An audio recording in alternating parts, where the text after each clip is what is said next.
En este vídeo voy a exponer mi comunicación titulada Iluminando las sombras del pasado, pautas para la didáctica de las escritoras de la generación del 27 a través del paisaje lingüístico. En la siguiente diapositiva pueden observar el índice de contenidos que voy a desarrollar. Seguramente muchos de ustedes reconocerán en esta imagen a los principales autores de la generación del 27. A ellos, a Lorca, a Alberti, a Alexandre, a Salinas, entre otros, los conocemos su vida, su trayectoria, sus éxitos y algún que otro fracaso, pero ¿y a ellas?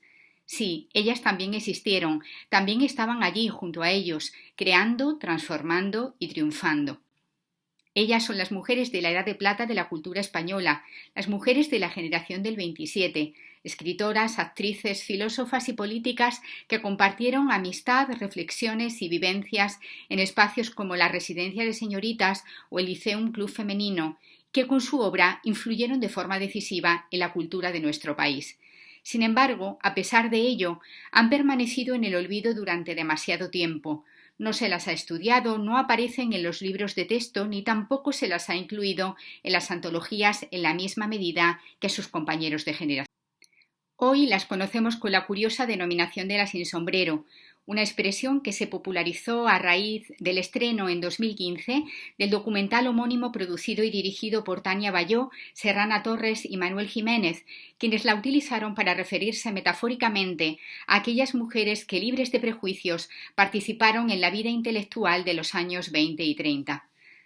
Afortunadamente, aunque queda todavía mucho por hacer, en los albores del siglo XXI comienzan a proliferar una serie de acciones de distinta índole, algunas más académicas, otras más divulgativas, para reivindicarlas, visibilizarlas y de algún modo desagraviarlas.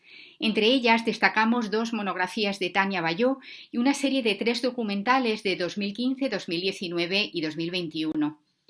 Por otra parte, habría que aludir al proyecto Transmedia La Sin Sombrero, alojado en el portal educativo del Ministerio de Educación leer.es, un proyecto abierto y multidisciplinar basado en metodologías activas que utiliza diferentes formatos y plataformas de comunicación para recuperar y difundir el legado de las mujeres del 27. En estos años también se han ido publicando algunas antologías que recogen la producción literaria de estas escritoras, siendo las más recientes de 2022. Existen otras iniciativas como las reediciones de algunas obras de La Sin Sombrero o exposiciones colectivas como la celebrada en 2022 en el Centro Cultural Fernán Gómez de Madrid.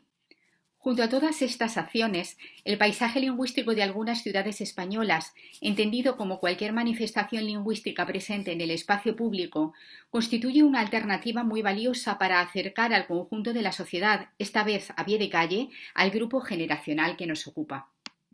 Para concretar la definición del término paisaje lingüístico, resulta obligado remitir a Landry y Buris, quienes en un trabajo publicado en 1997, además de definirlo, establecieron los elementos o signos que lo conforman.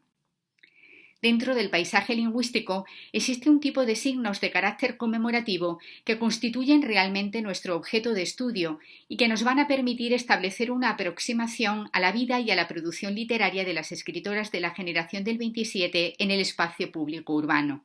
Nos referimos a un conjunto de escritos con intención de permanencia en el tiempo y fruto de una acción programada y planificada previamente por parte de la Administración, de instituciones públicas o privadas o de otras asociaciones o agentes sociales. Estos textos deben estar inscritos sobre cualquier material duro que tenga como soporte el muro, el propio pavimento o bien pedestales u otros elementos de monumentos públicos. También tendrían aquí cabida los escritos resultantes de acciones e intervenciones de arte callejero promovidos por la administración pública o por otro tipo de entidades privadas con intencionalidad de permanencia. Los objetivos que perseguimos con esta comunicación son los siguientes: contribuir al conocimiento y valorización de la sin sombrero, concretamente de las escritoras, mediante los signos conmemorativos del paisaje lingüístico presentes en el espacio público. clasificar y analizar todo el caudal de información que proporcionan tales signos, conformado tanto por el lenguaje escrito como por el lenguaje icónico y otros elementos artísticos propios del patrimonio mueble urbano, y presentar unas orientaciones para la didáctica de las escritoras de la generación del 27 a partir de los planteamientos del paradigma de la educación literaria y de la investigación-acción como opción metodológica. A continuación se presenta la nómina de nuestras 26 escritoras, ordenadas cronológicamente por su fecha de nacimiento, que oscila entre los años 1881 y 1914. Para su concreción, las fuentes han sido las dos monografías de Tania Bayó, la antología Peces en la Tierra de Pepa Merlo y el proyecto de la plataforma leer.es. El corpus, objeto de estudio, está formado por 123 signos. El análisis del contenido lo hemos abordado en función de las temáticas sobre las que versan los textos expuestos. De esta forma se han establecido las siguientes categorías: su vida, su obra y en conmemoración a. La mayoría de las placas o monumentos se instalan de forma individualizada y esporádica, si bien existen algunos planes programados de valorización de mujeres que permiten incrementar el número de signos de forma significativa en determinados momentos. Los textos expuestos integrados en la primera categoría temática se localizan en los inmuebles en los que aconteció algún hecho significativo relacionado con las escritoras de la generación del 27. En cuanto al uso de la lengua predominante en este tipo de escritos, estos suelen iniciarse, aunque con posibles variaciones, con el adverbio aquí o con mayor frecuencia con una construcción locativa del tipo en esta casa o en este lugar, seguida del verbo alusivo al acontecimiento de que se trate, en pasado, la fecha correspondiente y el nombre del personaje. En estos signos a veces pueden incluirse otros datos, como el hecho de que Carmen Conde fue la primera mujer que ingresó en la Real Academia Española o que Rosa Chacel ambientó en su casa de la madrileña calle San Vicente Ferrer su novela Barrio de Maravillas. Destacan aquí una serie de curiosos ejemplos en los que algunas escritoras comparten protagonismo con sus maridos. El caso de María Teresa León y Rafael Alberti resulta recurrente, como se comprobará más adelante. Pasamos a la segunda categoría temática, en la que se hará referencia a aquellos signos que incluyen fragmentos de la producción literaria de las autoras.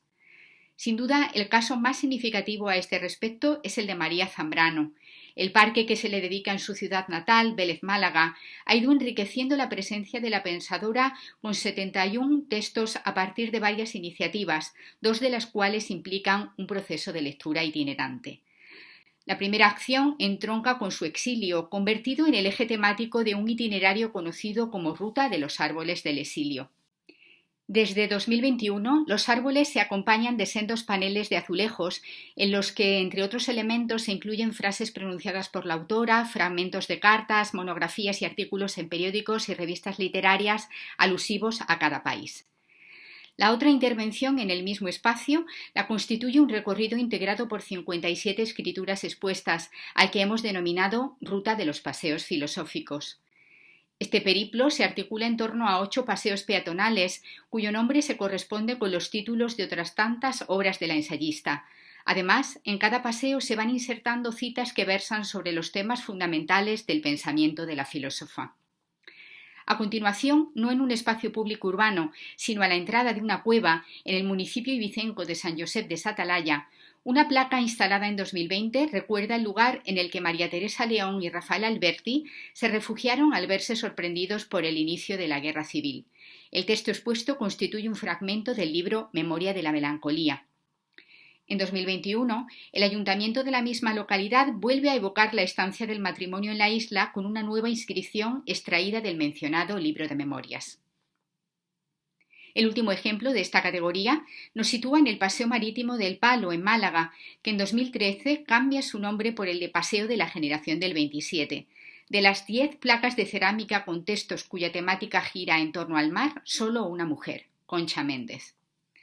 Aunque todos los ejemplos pertenecientes a las categorías temáticas anteriores están imbuidos de un indudable carácter conmemorativo, haremos referencia ahora a otros signos de exaltación de la sin sombrero bajo diferentes fórmulas y tipologías. En la diapositiva se observan sendas placas de bronce en las que la ciudad de Segovia A y la ciudad de Vélez Málaga, en reconocimiento a, rinden homenaje nuevamente a María Zambrano. A la inscripción se puede sumar también una efigie de la homenajeada, como este relieve de Josefina Romo Arregui. En otros casos, el retrato se materializa en forma de monumento público con su correspondiente inscripción, como el que los niños españoles dedican a Elena Fortún. Otro ejemplo es el que conmemora el centenario del nacimiento de Carmen Conde en Cartagena. También Zenobia Camprubí, la esposa de Juan Ramón Jiménez, ha sido recordada en 2 monumentos situados en su ciudad natal, Malgrat de Mar y en Moguer. Terminamos esta categoría con 2 homenajes colectivos a la Sin Sombrero. El primero es una pintura mural titulada Contra el olvido, situada en la fachada del Centro Cívico El Pozo del Tío Raimundo, en el distrito de Vallecas, en Madrid. El segundo es un curioso panel cerámico promovido por el Centro Cultural Generación del 27 en Benalmádena, Málaga. Llegados a este punto, se proporcionarán algunas orientaciones para la elaboración de una propuesta didáctica sobre las escritoras de la generación del 27, utilizando los signos conmemorativos del paisaje lingüístico como recurso. Estas pautas constituyen una hipótesis de trabajo y se podrán adaptar en función del contexto y del perfil de sus destinatarios.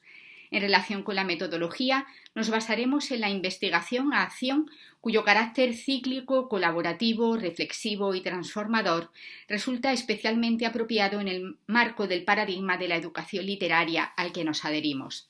A continuación, iremos transitando por cada una de las fases del proceso de investigación-acción, con especial incidencia en la planificación.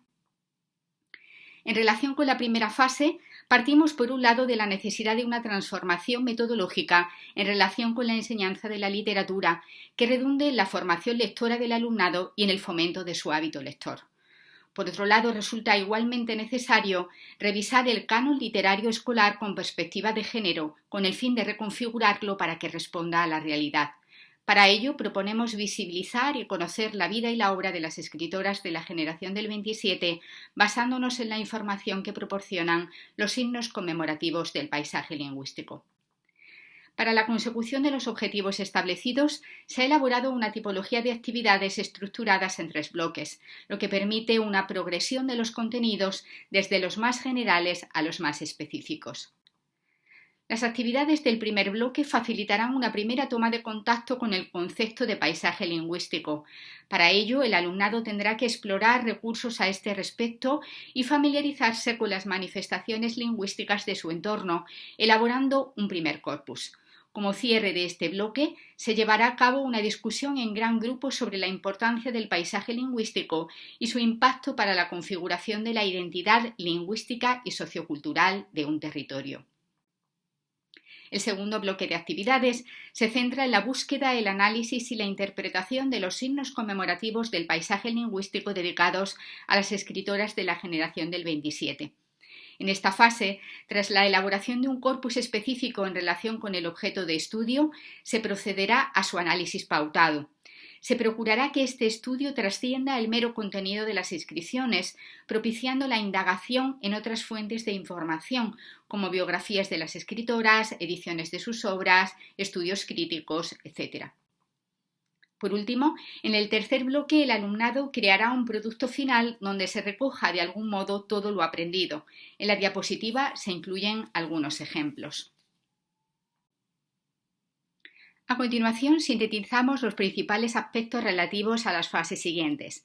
Puesto que al tratarse de una hipótesis de trabajo el plan de acción no ha sido implementado y no se han podido comprobar sus efectos sobre la práctica, nos centraremos en la observación. Una de las técnicas más extendidas para recoger información acerca de todo lo acontecido en el aula y así poder reflexionar después sobre la efectividad de la propuesta es el diario del investigador. En este caso, aconsejamos su uso tanto para el profesor como para el alumnado. En cuanto al análisis de la actuación de los alumnos, el docente valorará cualitativamente las distintas actividades realizadas, integrando la evaluación formativa durante todo el proceso. Ya en la última fase, a partir de los datos obtenidos, se extraerán las conclusiones que permitirán introducir mejoras en un segundo ciclo de investigación-acción.